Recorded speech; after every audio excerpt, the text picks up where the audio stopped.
Bonjour à tous et bienvenue sur ce nouveau tutoriel, ici Robin de Pestudly. Aujourd'hui nous allons voir les bases du référencement naturel, donc du SEO. On va voir comment structurer notre texte, c'est-à-dire les titres et les sous-titres. On va voir également comment utiliser des mots-clés dans notre article de blog, comment utiliser des liens internes et externes, comment renseigner les étiquettes, les balises et les descriptions. Dans une seconde partie de vidéo, nous allons voir comment activer et utiliser l'extension Yoast SEO, c'est-à-dire les requêtes cibles et les méta-descriptions. On se retrouve directement sur WordPress pour commencer.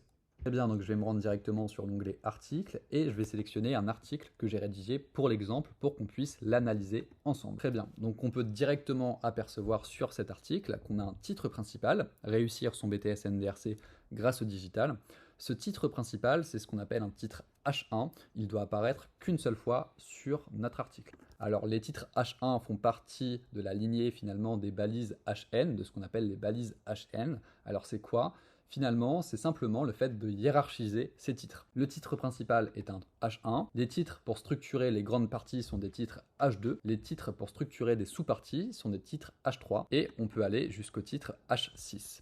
Il est impératif de respecter cette hiérarchie des titres pour deux raisons. La première, c'est pour le référencement naturel. Google va favoriser les sites qui utilisent justement ces bonnes pratiques, donc pour le référencement naturel, le SEO. Et le deuxième point, c'est simplement pour la lisibilité de notre page ou de notre article. Il est important de savoir que cette règle s'applique à la fois pour les pages statiques et pour les articles de blog. Alors un autre point très important lorsqu'on rédige un article de blog, c'est d'avoir une thématique bien précise et surtout d'utiliser un mot-clé principal autour de cette thématique et de faire des déclinaisons de ce mot-clé pour justement favoriser le référencement naturel de notre article. Donc là, en l'occurrence, mon mot-clé principal apparaît dans le titre H1, ce sera BTS NDRC. On voit que ce mot-clé principal apparaît directement dans mon introduction. Je l'ai également mis en gras, justement, dans cette intro. Vous pouvez remarquer que l'ensemble des mots-clés que j'ai utilisés sont en gras. Donc là, digitalisation, on va dire que c'est une déclinaison de mon mot-clé principal. On va avoir aussi réseaux sociaux, e-commerce, blog, newsletter, EP-Studly, etc. Tout ça, ce sont des mots-clés que je vais utiliser dans mon article de blog pour favoriser mon référencement. J'insiste dessus, il est impératif d'utiliser le mot-clé principal dans le titre H1. Ce mot-clé principal, on va aussi pouvoir le récupérer, on va le voir dans la deuxième partie de la vidéo, mais on va également pouvoir le récupérer et l'insérer justement via Yoast SEO. Sur cette partie-là, expression clé principale. Autre point très important à voir ensemble, c'est l'utilisation de liens internes et de liens externes. Alors, on en a déjà parlé lors d'un autre tuto, avec les boutons qui ramènent vers des pages internes à notre site et des boutons qui ramènent vers des pages externes. Ici, c'est exactement le même principe. On a un exemple ici, pratiquer le référencement naturel SEO, avec donc un titre H3, un paragraphe et un autre paragraphe avec un lien qui ramène directement vers un article que j'ai moi-même rédigé. De cette manière, Google va considérer que mon site est bien structuré.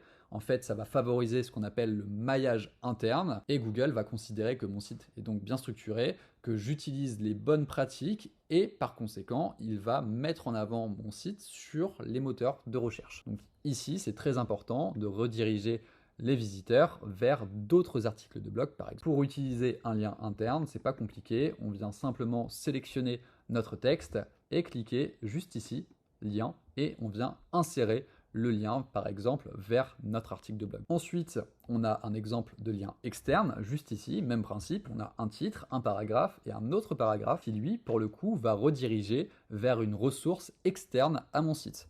On voit qu'ici, ça redirige directement vers le site de WordPress. Autre point très important ici, c'est l'utilisation des étiquettes. Sur un site WordPress, on peut ajouter des étiquettes manuellement, comme ceci. On voit que j'en ai rajouté deux, donc BTS NDRC et WordPress.